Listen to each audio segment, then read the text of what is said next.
Hello and welcome to the Sustainability Skill Set Podcast, a show where we explore careers in sustainability and the skills you need to succeed. I'm glad you're here. If you are passionate about sustainability and hungry to learn, you're in the right place. I'm your host, DeMaso, a sustainability consultant and young sustainability professional learning right along with you. Today we have Molly Laverty with us. Molly has a long history of senior sustainability roles at large food and agriculture companies. She currently works for Monte Foods as their Director of Environmental, Social, and Governance. Previously, she was Director of Sustainability for the national coffee distributor Farmer Brothers and Manager of Sustainable Coffee Procurement for Coffee Bean International. She has developed global supply chain strategies by working directly with farmers and guided corporate sustainability strategies to promote the adoption of sustainable business practices. I'm excited to share this great conversation with you today. Let's dive in. Hi, good morning, Molly. Thanks for coming on the podcast. Hi, Lewis. Good morning. All right. So could we start by, can you just give us a little bit of an overview of what you do and your role at Del Monte? Yeah, so I'm the Director of ESG, Environmental, Social, and Governance for Del Monte Foods based here in the U.S. I've been with Del Monte for about 2 years, and prior to that, I spent 10 years in the coffee industry for a variety of roles from translation to coffee procurement and then in sustainability as well. That's awesome. The background in coffee is really interesting and how you came from working, with the coffee suppliers directly and then now managing a multinational sustainability program. Yeah, it's been a really fun journey, and coffee is a really fun world to work in. Yeah. So what are some of the sustainability challenges that you're working on right now and that the food industry faces? A lot of the food industry is focused on emissions and setting net zero emissions goals, but our supply chains are so complex, especially when you get into the realm of larger organizations that have hundreds or thousands of farmers that you're working with. Trying to calculate the scope of your scope 3 emissions is a really daunting task. So I would say that based through groups that I sit on, industry groups, a common difficulty that we all face is how do we accurately measure our carbon emissions to be able to set realistic goals that aren't greenwashing, that are really taking into account the emissions of our supply chain that come from agriculture and related activities to agriculture like trucking and processing and water extraction, to really get an accurate assessment of our carbon footprints. And then once we have that, what are some of the actions that we can take to reduce the carbon intensity of our operations, especially on the agriculture side? Definitely. Yeah, working with such a large supply chain, it sounds hard to get all that data wrangled in, right? Yeah, data, I would say, is something that I wrangle on a daily basis. It's a big part of my job is really just understanding our supply chain. For a company like Del Monte, who contracts with growers, we don't have ultimate decision making about what happens on the farm. So how do we work with the growers to understand, their practices, to be able to measure that? How do we capture that data? How do we capture the great work that they're doing? And then within our supply chain, what can we do? So how can we operate our plants more efficiently? How can we use less water? What kind of investments can we make in renewable energy? But all of those are part of this complex puzzle putting together, our emissions footprint and ultimately, how we're going to achieve our net zero goals. Definitely. How do you, as Director of Environmental, Social, and Governance for Del Monte, how do you work on that goal directly?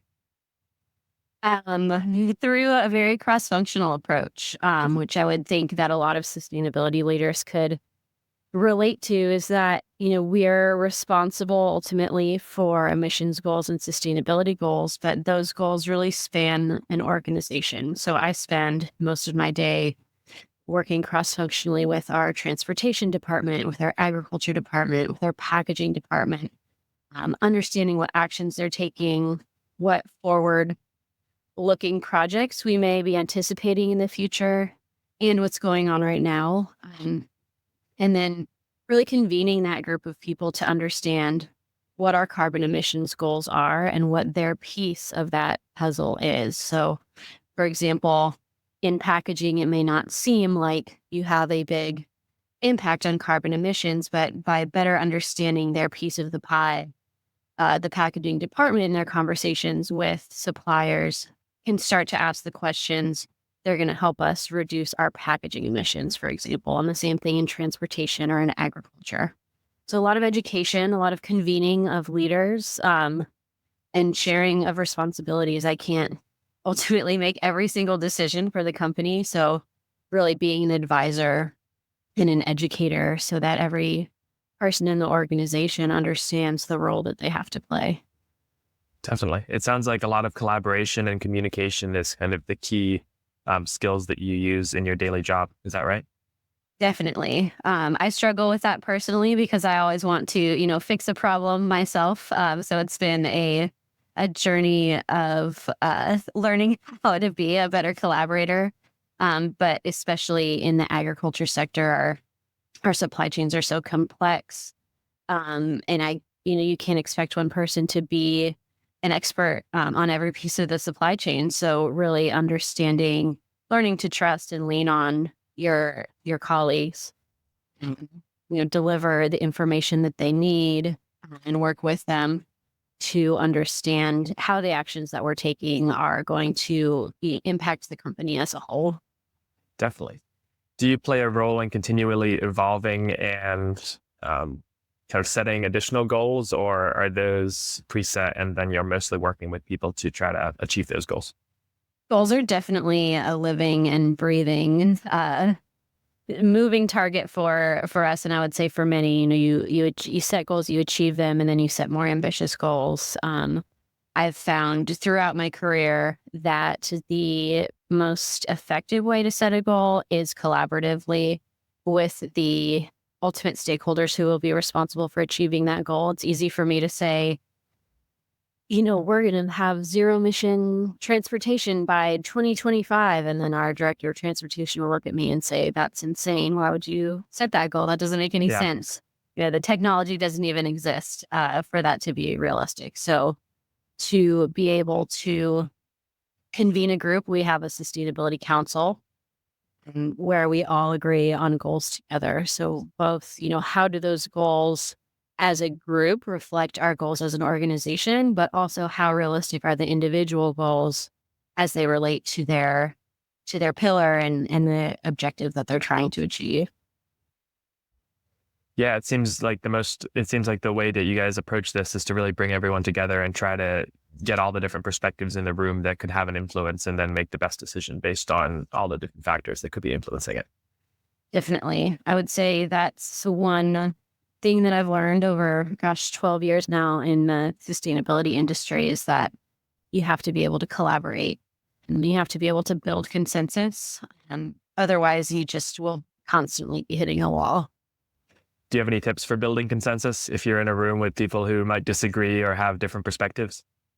Yeah, I would say to really present your business case for why you're asking, to ask someone to make a really significant investment or to change the way that they know how to do things without any sort of explanation or reasoning is a really hard sell.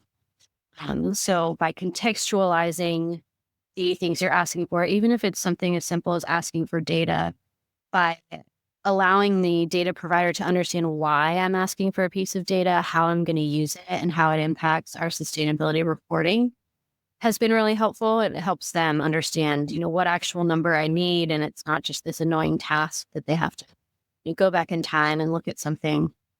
Um, and then really understanding their point of view, if there is a sustainability challenge that makes their day-to-day life harder, really understand that and understand why and work with them to build a process that is going to work, whether it be, we see that in the agricultural practices that we promote, but also within our plants, how are we going to reduce water use? A lot of that is behavioral. And why is it so hard at manufacturing sites to use less water? And what kind of solutions can we come to together rather than just saying, hey, manufacturing plant, use less water.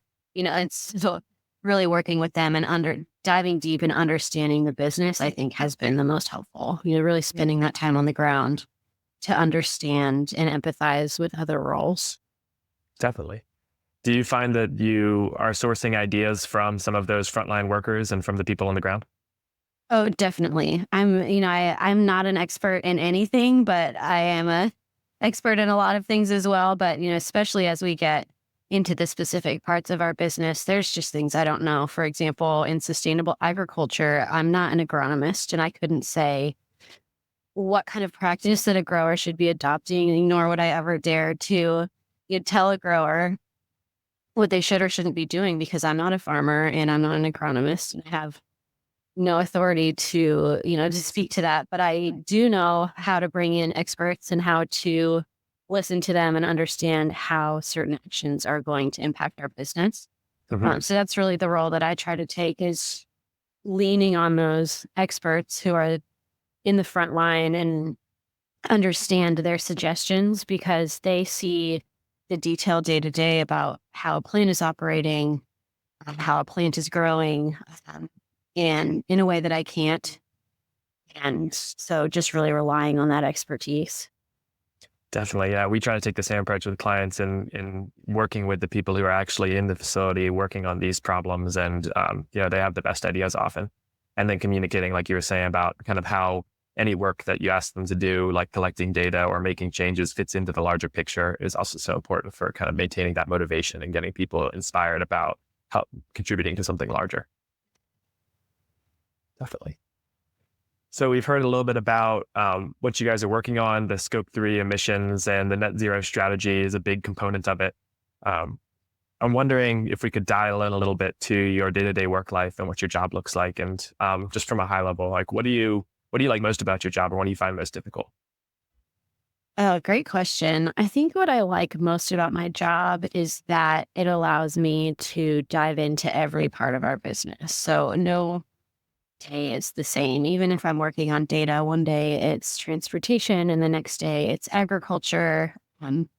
So there's always something new to learn, and I really get to understand the business, from the ground to the end product, even working with sales and marketing and understanding how our products are used, where they go and what consumers are asking for. So I really like that for the variety of the pieces of the business that I get to touch. I think I've learned so much both in my prior company and here at Del Monte, just about how a food business works, instead of just being one part, one segment of it. So I really appreciate that as someone who, likes variety and likes to really understand the business as a whole.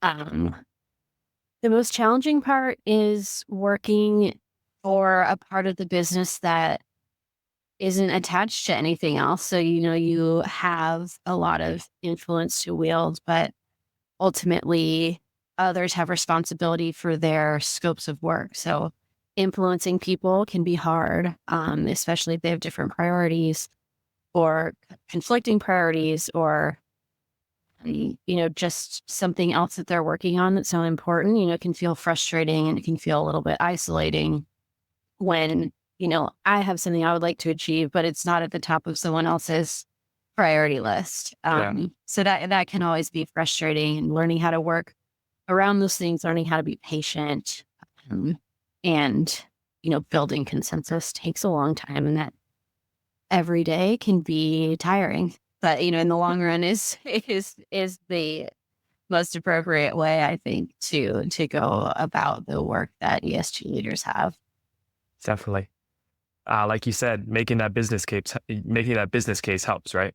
It helps a lot. Yeah. As soon as you can show that something's going to save money and be more productive, then, you've gotten in. But as we know, that's not always the case for all sustainability projects. Yeah. Sustainability is so often siloed in the company, kind of sitting in a strategic position and, not directly connected to a particular business unit. Do you think that this is an appropriate spot for sustainability in the company, or is there a place where you could put sustainability in a company that would make it a lot easier to manage? It's a great question. And throughout my career, I've reported to almost every department that a company has. I've reported into sales, I've reported into HR, I've reported into legal, I've reported into operations, through different companies and different roles. So I'm not sure there's a correct place for sustainability to sit. As long as you can be collaborative, I would say for most organizations, operations makes a lot of sense because a lot of sustainability goals are tied to productivity, to procurement, to energy savings, and operations controls a lot of those. But then, you can make the case for reporting into legal because of all the regulatory requirements, and what the public sector expects of larger food companies, and their policies and procedures and how we conduct ourselves. So it really depends on the individual business. What is your primary focus area and what's going to make the most sense? Definitely. That makes a lot of sense. It does. So the challenge of sustainability being siloed really depends on the company and kind of what makes the most sense for them. Yeah, in which, every company will have one department or another that kind of spans more of the company. And I think that would probably be the right place for sustainability to sit. But, And some of the that's value that's added. individual. Yes. And that's some of the value that's added, right? Is that perspective across many different perspectives, across many different aspects of the business, really Mhm. bringing that high level perspective. Definitely. One of the things you said you like most is the variety. And that's definitely something that I've heard from the initial episodes we've recorded for this podcast so far, that there's always something new to learn when it comes to sustainability because it's evolving so quickly and it's just such a wide topic. And that curiosity is really key, really a key character trait and skill for a sustainability professional. Could you describe how you get to exercise curiosity in your day-to-day work? Yeah, I would say that there is always something new coming out in the world of sustainability. And something that I love about the industry is just how collaborative it can be. So even sustainability leaders at our competitors or customers, are always willing to talk through challenges in a pre-competitive way and just really understand, we're all in the end linked. We're all buying the same kind of products from the same places. You can't really say, this is my supply chain and not anybody else's, because it really does touch everybody. And so we're all working towards a common goal. I try to stay really connected with industry groups, both specific industry groups to our business, but also just general sustainability industry groups to understand what's new. I think you definitely, as a sustainability professional, can't read about something new and say, oh, I'm not going to do that, because, in a few years, it's going to become commonplace. I remember even when companies started setting net zero goals, my first instinct was like, well, you could never be net zero. And now here we all are. Now everyone's committed to it. Zero. Yeah. They're just really keeping an open mind and, not having a gut reaction of like, that's too hard to accomplish, because everything in sustainability is hard to accomplish. If it was easy, we would just be doing it. And it wouldn't be an entire industry of people working towards solutions. Absolutely. Having that open mind and keeping that curiosity, but also like living with that discomfort of this work is hard. And there's no easy answer and there's no right answer, which I think can be hard for a lot of personalities to, sit with and accept. So I think that just keeping your mind open and constantly listening to new ideas, even if you can't yet understand how they may apply to your particular business case, kind of keeping it in the back of your mind, seeing how other companies are trying to achieve the goal or achieving the goal, and then working collaboratively with them. I've never encountered a sustainability professional who wasn't willing to talk about the actions that they were taking, and if they were working or not working. So I think that's been really exciting. That's such an important perspective, and that a sustainability professional really has to be comfortable with discomfort and the unknown and pushing towards something new, because if it were easy, we'd be doing it. I love that. Yeah. So could you talk a little bit about what success looks like for your role as director of ESG? What are you really trying to achieve in the short and long term? Yeah, I think success in my role looks like bringing people together to really understand sustainability. I always like to joke that I'll be doing my job well when I've made my position obsolescent. Yeah, everybody is Yeah. just thinking about sustainability and performing their jobs in a way that makes my role, not required anymore. Hopefully that doesn't happen and we continue to evolve and grow. But I think success really looks like being able to set goals and work towards them, even if you don't achieve them. The ultimate, you always want to achieve a goal, but if you're able to make progress towards a goal, I view that as a success as well. Because there's just so much learning to be had if there's a reason why you can't achieve a goal.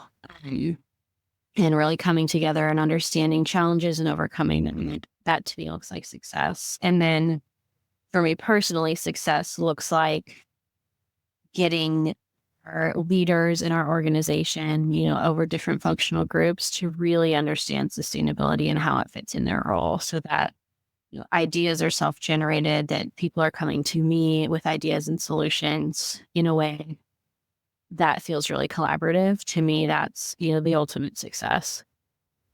Definitely.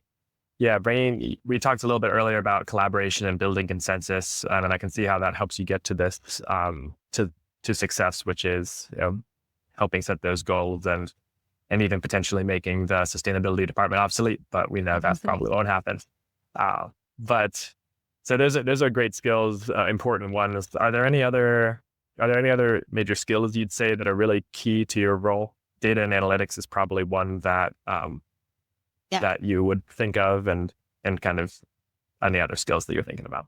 Data and analytics, getting deep into Excel. Excel is like one of my best friends to understand just the large data sets, and then understanding in your company where data lives as well is a huge asset. So really diving deep into details, I would say being detail oriented, especially as you start working on carbon footprinting, is really key because there's just so many different pieces of data that need to fit together to tell the larger story. One example is around transportation, and you have to pull transportation of raw products to our plants, and plants sending things to other plants, plants sending things to customers.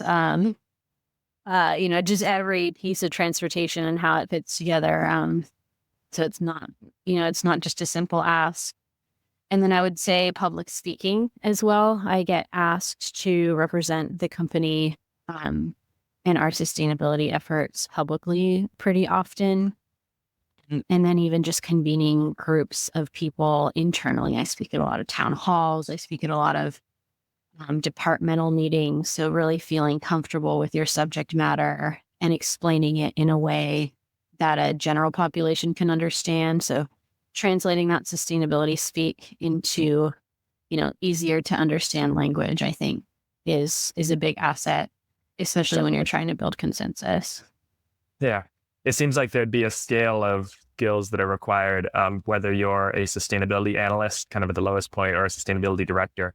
And that at the beginning of a sustainability career, some of the skills are more focused on collecting data, collecting insights, summarizing things, preparing reports. And then it kind of becomes more collaboration and presentation and public speaking and building consensus.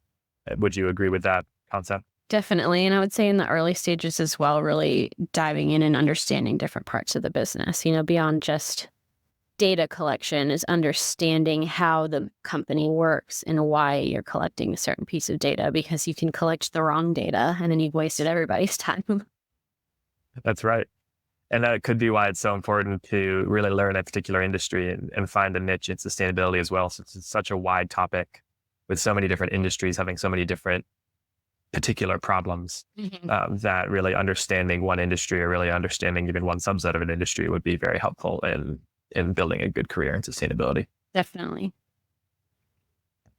You mentioned public speaking, and I'd seen that you were on a panel at Food Navigator's digital summit called Future Proofing the Food System, about the environmental impact of food systems. You already said that sustainability professionals are required to participate in public speaking often. Do you have any tips for preparing for participating in these kinds of public speaking engagements? I would say just work on feeling comfortable, and work on feeling comfortable with the material you're talking about. So I never have excelled in, preparing remarks ahead of time, but really just trusting that I know what I'm talking about, and listening to the question and listening to the conversation for me has always resulted in a better speaking performance. And, everybody has their own style. Some people really like to prepare ahead of time, word for word, what they're going to say. But I've always found it more compelling to listen to experts who are really speaking from the heart.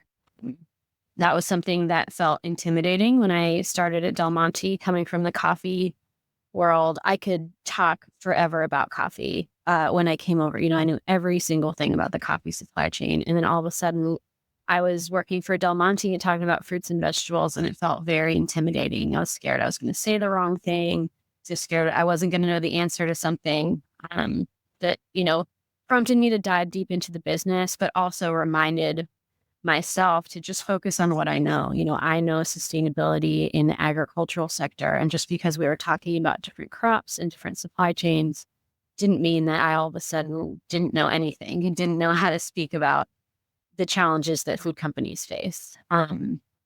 So that for me has always been the most effective way to feel comfortable with public speaking. And it's just something I've always felt comfortable with, even, in high school and in college when you have to do group projects and present.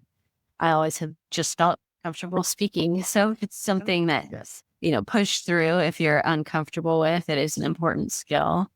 And just remember that you're an expert and people want to hear what you have to say. Yeah, it can definitely be intimidating for people.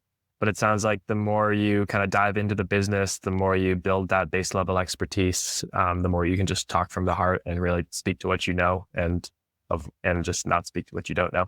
Mm-hmm. That sounds great. So you came from the coffee background, first just working with individual suppliers and then coming to manage a coffee trader's sustainable procurement supply chain. Could you describe a little bit about the skills that you developed there that then led to you being hired by Del Monte for this senior role?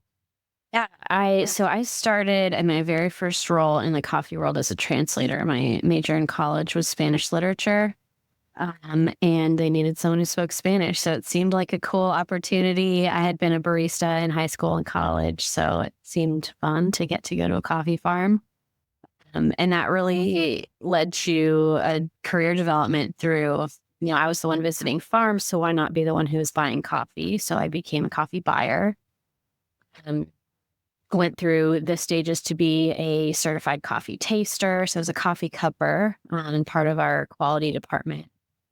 And then from there, really, because I was speaking to farmers so often and negotiating contracts, I got to hear a lot about what challenges they had, what, both social challenges and environmental challenges. The weather patterns were changing. Coffee is a very finicky crop. That can lead to a lot of economic impact for a farmer who relies on a once-a-year harvest.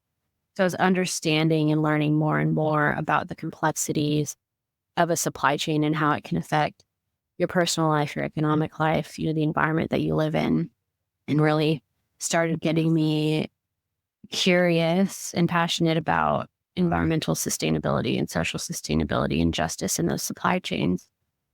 So, grew in that role from just buying coffee to buying our sustainable coffees, understanding fair trade and organic and Rainforest Alliance, what all those certifications mean, how they benefit a grower, why consumers want them. So, getting into the sales and marketing side, how do we convince people that these coffees are worth more money? And how do we tell the story in a way that a consumer can understand? And so really built my career on the supply chain side before I transitioned over into the more corporate and strategy side of sustainability. Learned about, our operational sustainability, what carbon footprinting means, all the reporting requirements. And so I would say it was all of those skills within the supply chain that helped me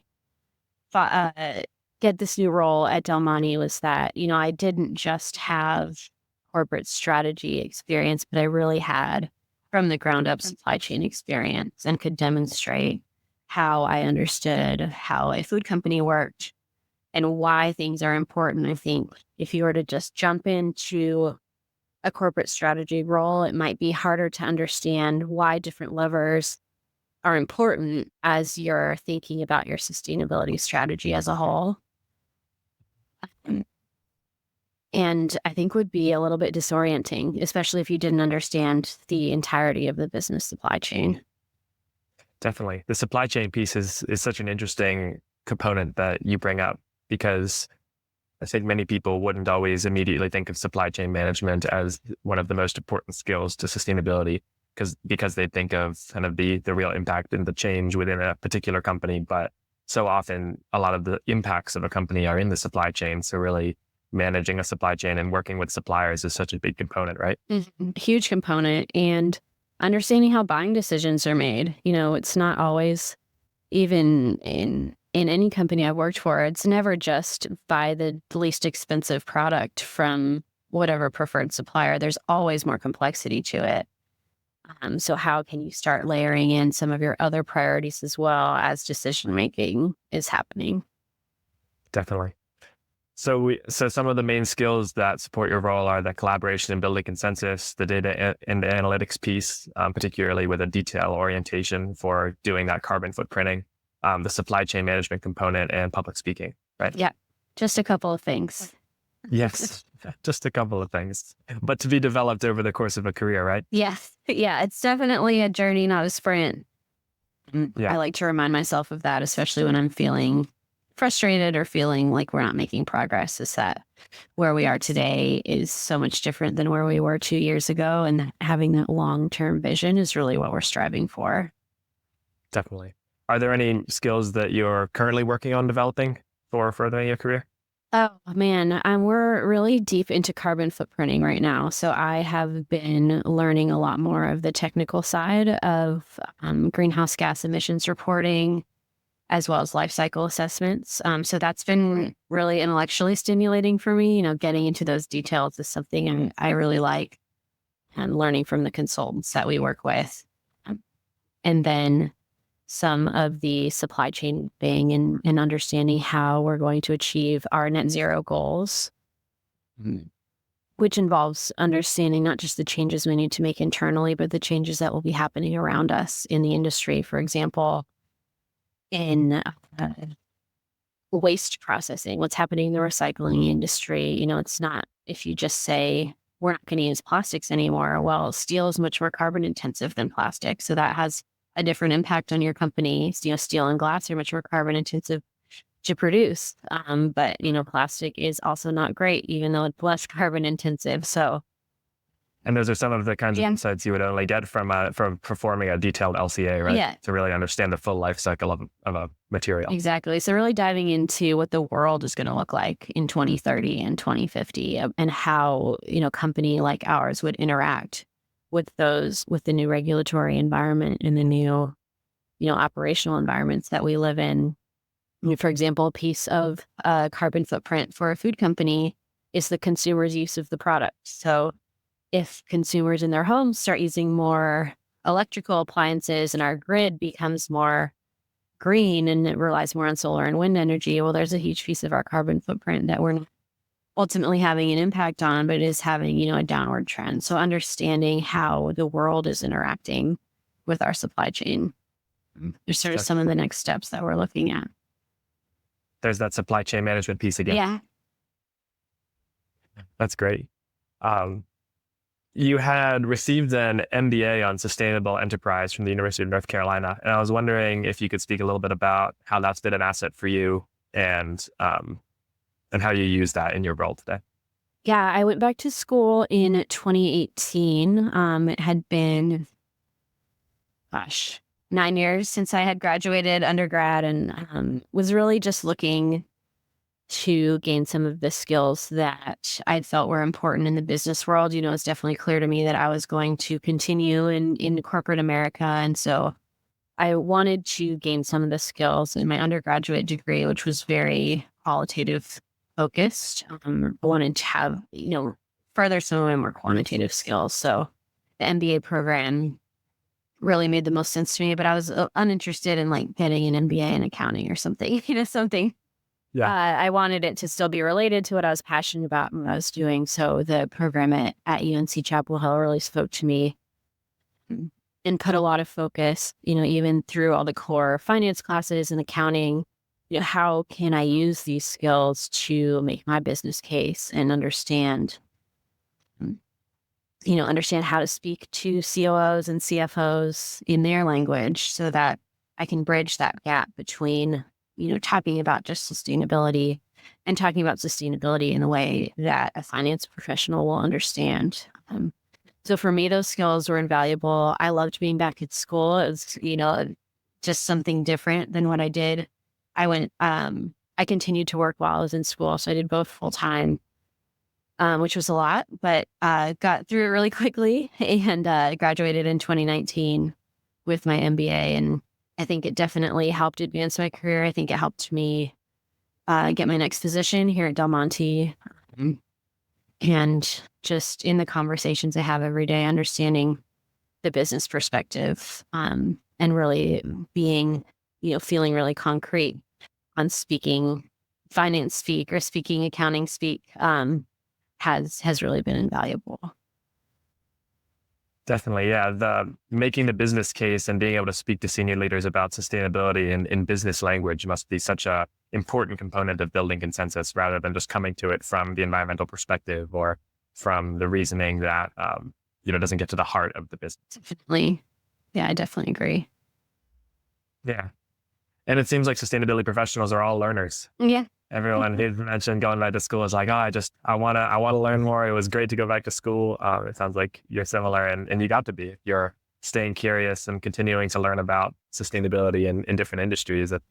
It's like always being in school and working your full-time job, right? Yeah, it was fun to do as an adult, as having been, in the workforce for almost 10 years. You just have such a different perspective, and school brings a different value, I think, than when you're younger and still kind of trying to figure out what you want to do. So I really appreciated that piece of it as well. It's understanding, exactly how this is going to apply to my job and what I'd already learned by being in the business world for a while.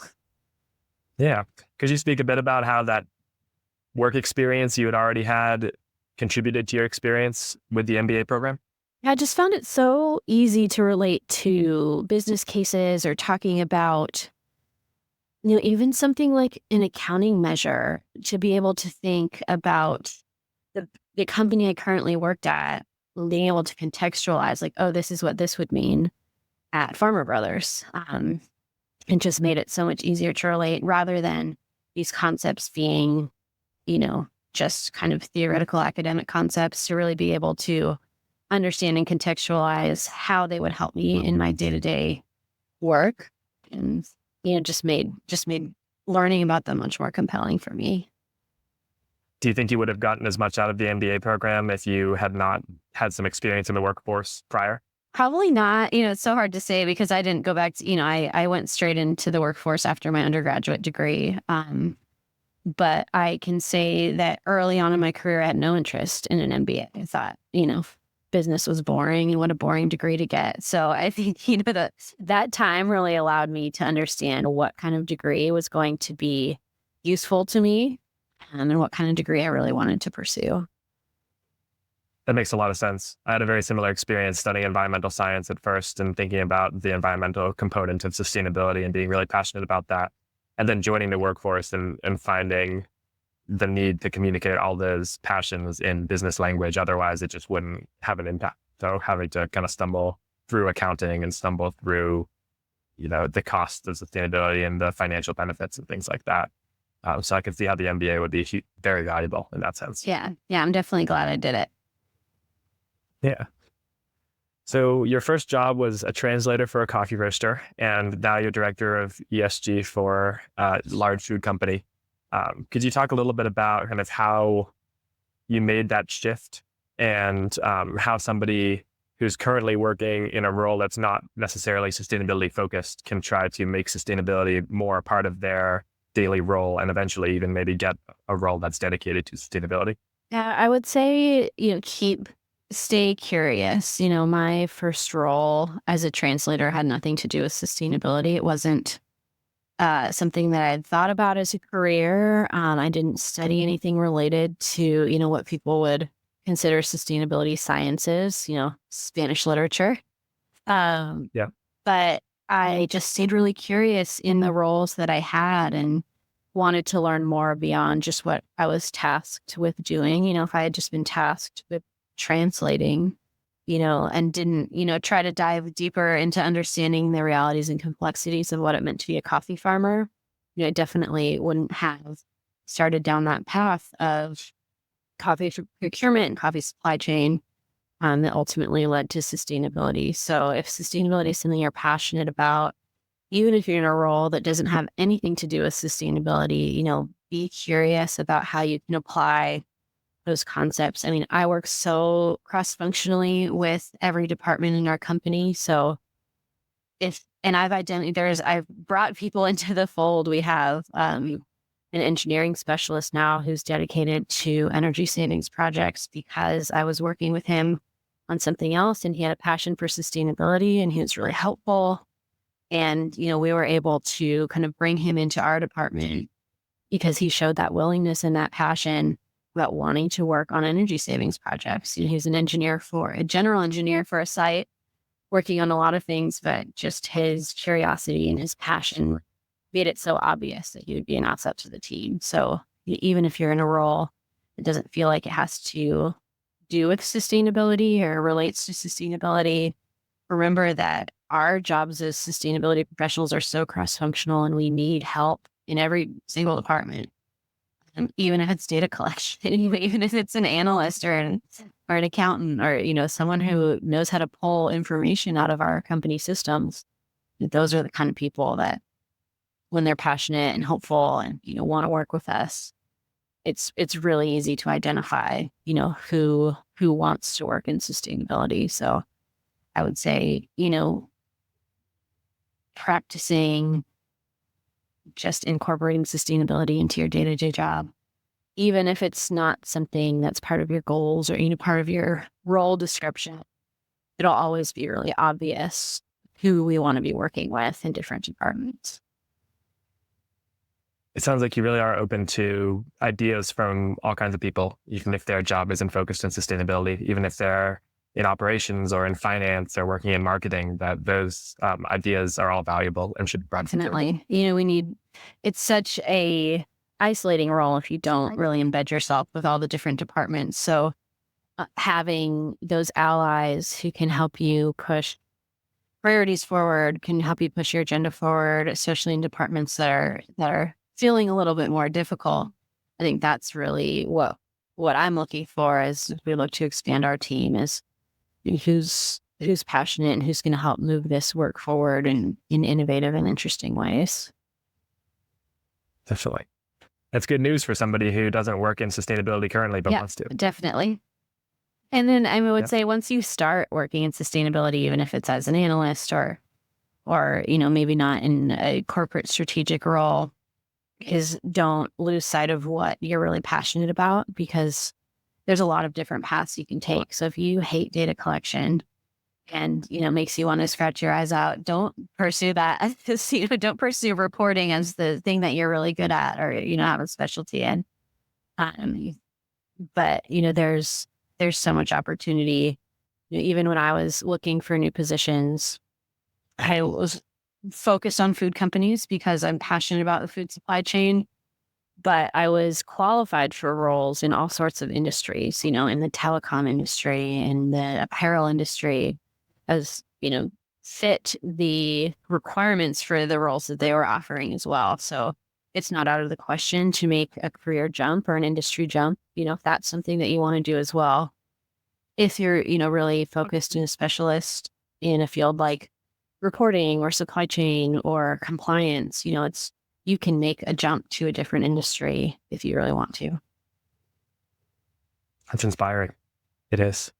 So we've talked so much about the different skills that are important for a career in sustainability, and how somebody can develop those as they try to make that shift to a sustainability career, and some of the things that you're working on from a high-level strategic sustainability role, which are all just so important for understanding and valuable to understand for somebody who's new to sustainability or who's trying to get into that area. So thank you for sharing those insights, and it's amazing what you're working on. It's been fun. Thank you so much for the conversation. Yeah, we appreciate you coming on, and hope everything goes well. Thanks, Molly. Joyce.